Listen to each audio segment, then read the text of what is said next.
21 يناير سنة 1993 كان العالم العربي على موعد مع مولد نجم كبير وهو محمد الشيبي. سنة 2001 محمد الشيبي تدرج في مدارس الكورة وفرق الشباب والناشئين الخاصة بنادي الرجاء البيضاوي لحد سنة 2011 لما انضم للفريق الأول، لحد سنة 2014 لما بدأ يسيب نادي الرجاء البيضاوي وينتقل للفرق المغربية، مرة على سبيل الإعارة ومرة على سبيل البيع. 2021 في بطولة العرب اللي اتلعبت في قطر محمد الشيبي ظهر مع المنتخب المغربي وأدى أداء أسطوري لفت من خلاله نظر مسؤولي نادي بيراميدز اللي بعدها تعاقدوا معاه. يعد أفضل ظهير أيمن لاعب في تاريخ الدوري المصري، في مقارنات كبيرة اتعملت ما بين الشيبي وما بين إبراهيم حسن. أنا من وجهة نظري محمد الشيبي هو الأفضل. رياض الشيبي فيها حل سحري لمشاكل كتير.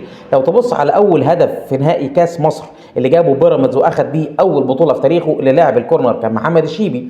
الهدف الثاني في مرمى صن داونز في نهائي دوري ابطال افريقيا اللي لعب الفاول كان محمد الشيبي. عرضيات الشيبي سحر. العرضيات محمد الشيبي ركيزه رئيسيه في خط دفاع بيراميدز، ولما بيقطم لقلب الملعب بيساهم مع زمايله في عمليه تحضير اللعب والتسليم والاستلام. الشيبي النهارده بيكمل 33 سنه، كل سنه وانت طيب يا شيبي، وعقده مع بيراميدز لحد 2028، وانا اتمنى انه محمد الشيبي يعتزل في بيراميدز.